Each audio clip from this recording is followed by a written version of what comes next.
Welcome to NeoUnrealist. Can you say dumpster fire?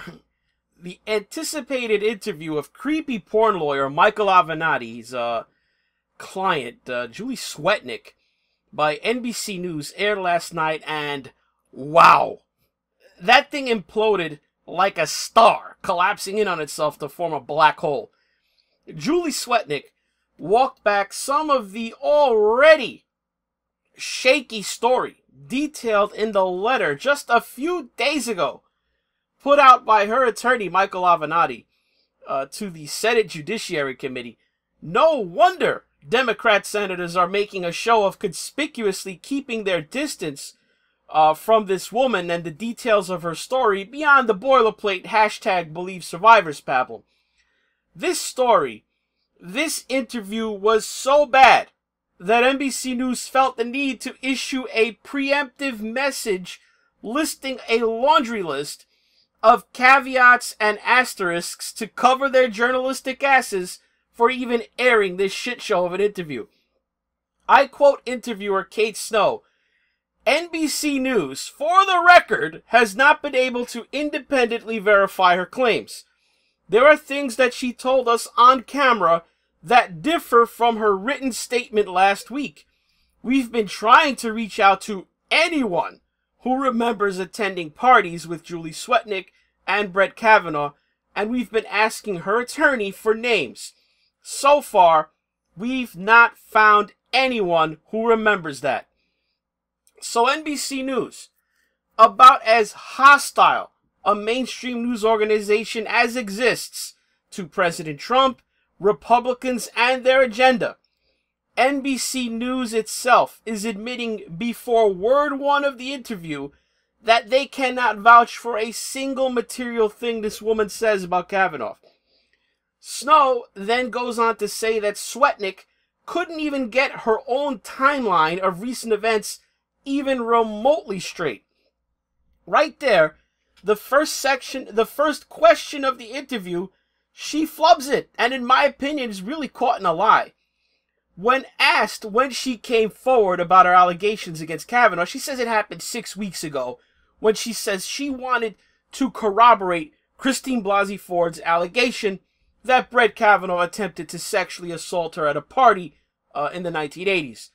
Snow rightly points out to this lying whack job that as of the time of the recording of that interview, Christine Blasey Ford's story had only come out publicly a mere 15 days prior.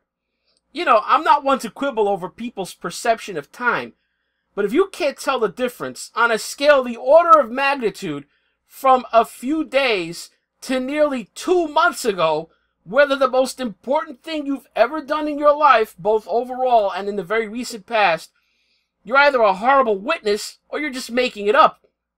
15 days is a vacation. 6 weeks, it's long enough time that you could heal a hairline fracture of one of your arm bones. You don't see a next-door neighbor for 15 days, you wave and smile if you see them outside the house or apartment. You don't see that neighbor for 6 weeks, you walk over to him and ask what happened to them. Were you in the hospital? Were you arrested, kidnapped, or something? Unbelievable. When called on it, she insists that it's been several weeks. What? Do the laws of physics cease to exist for Julie Swetnick, and she's somehow able to perceive events that happen in the future? How did she see news reports about Christine Blasey Ford in August when the first mention of her in any news report of any kind was in the Washington Post, in fact, in the middle of September? Things only go downhill from there. She remembers meeting Brett Kavanaugh in these supposed house parties that she was at with him because she claims, despite being several years older than him and not in high school at the time, because, quote, he's got a very distinctive face, as does Mark Judge.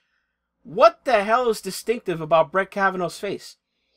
I look at Kavanaugh, I don't see anything remarkable about his face that would cause me to remember random encounters with him 4 decades later. I mean, her claim about this would be easy to test, yet NBC doesn't seem to have done this. Give her a police-style book of photos of several men in a series. Have some series contain his photo from back in the early 80s there, and a series that don't have any photos of Kavanaugh in high school. Ask her to pick out the photo of Kavanaugh in each series and chart her accuracy against people who never met him but have seen a photo or video of him today. If she's no better than them, or worse, chooses photos that are not in fact Kavanaugh, throw a so-called memory of Brett Kavanaugh to the garbage. But, you know, that's just an anecdotal test. But I think it would have been an interesting exercise to run. But the shitstorm gets worse. Let's keep it to what actually happened in the interview. She goes into some of the alleged behaviors and described them as a sloppy and mean drunk. Okay. Standard boilerplate now. He's a drunk. Pawing girls, shifting their clothing, pushing girls against walls, pretending to stumble into girls. Notice, at no point does she name any of the alleged victims of this behavior. Apparently, of 10 plus parties that she claims to have attended with Kavanaugh, she can only name Kavanaugh, but not a single one of the girls she claims to have seen him misbehave with. You know, I mean, we get to the punch bowl, which remember, in her statement given to the Judiciary Committee, under penalty of felony, she said that he was spiking the punch bowl at said parties with the intent of incapacitating girls for the purpose of gang raping them. Now, asked directly about this by Kate Snow, the interviewer, she demurs. Says she never saw Brett Kavanaugh actually put anything into any punch bowl or container of any kind. She only remembers seeing him near the punch bowl. Remember, these are house parties we're talking about.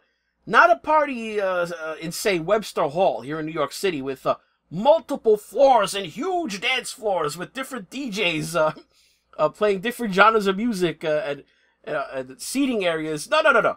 You're talking about a normal-sized homes, not mansions out of Lifestyles of the Rich and Famous either.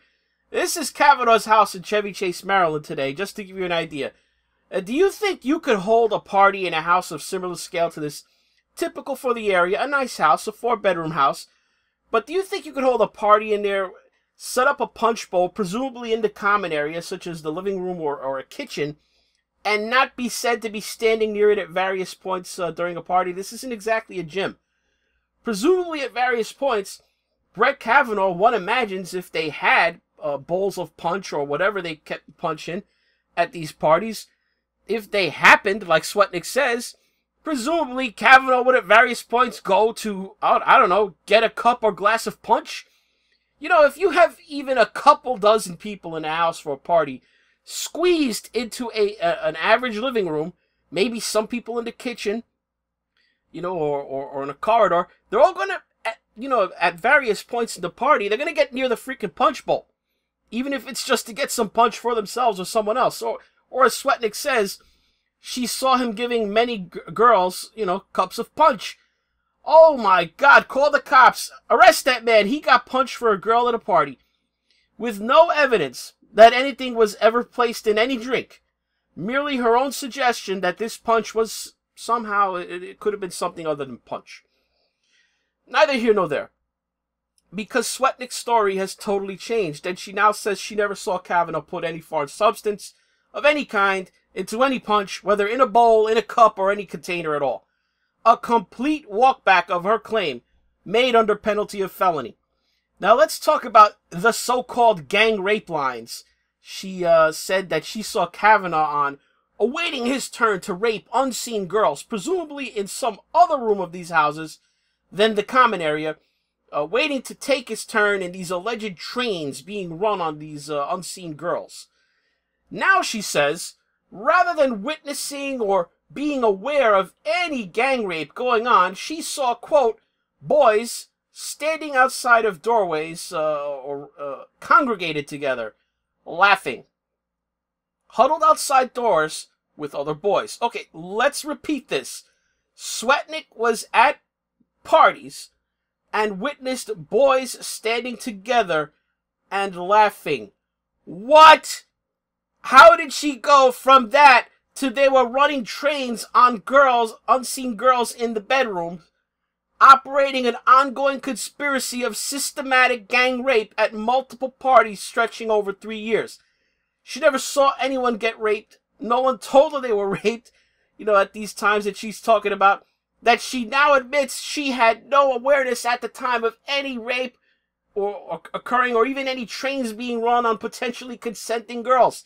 No, this is something she concluded based on her own alleged experience of being gang raped at one of these alleged, remember now, post facto rape parties. Because she now says she did not witness or even believe that this was going on when she saw these, quote, congregations of laughing boys. Notice now she even denies saying they were waiting in lines.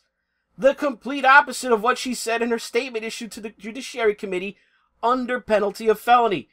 She is basing this entirely on her claim that because she was gang raped at one of these parties allegedly, then every instance of boys standing around and laughing near a doorway was actually evidence of a gang rape in progress.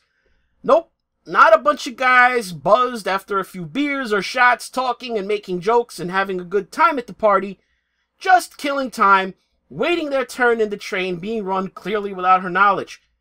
Just more lies, backing down from her claims, and sheer batshit crazy talk. It's just too, in her own words, too coincidental. Snow then asks her the big one. She goes into her own claim of being gang raped at one of said parties. She goes into a cursory and anodyne description of a sexual assault that she says happened to her, not naming a single one of her alleged rapists, either seeming unable to. Because note the passive description. I feel like someone blah. I feel like someone... No.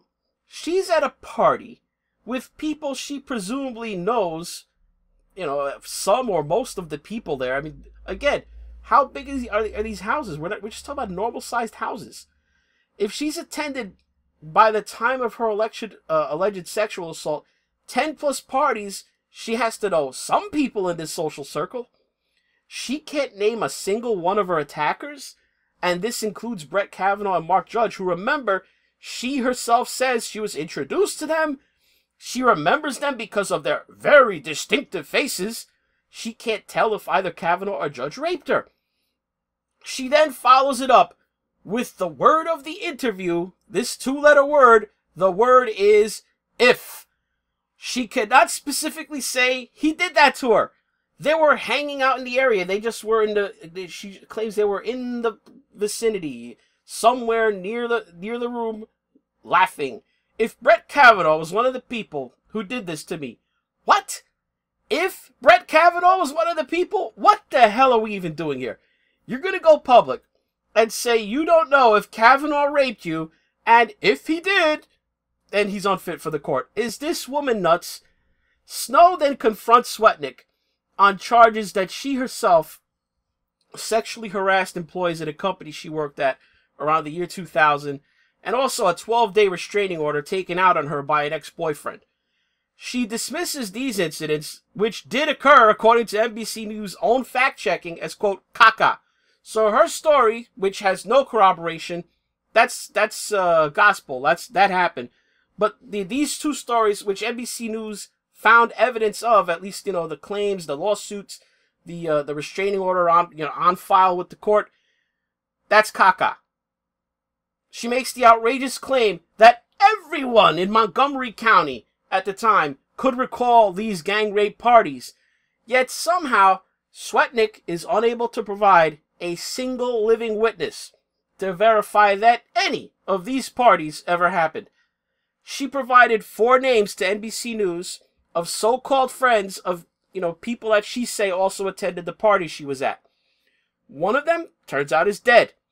2 of them said they don't know what she's talking about, and the 4th person she named to NBC said to them, "Who is Julie Swetnick?" He didn't know her.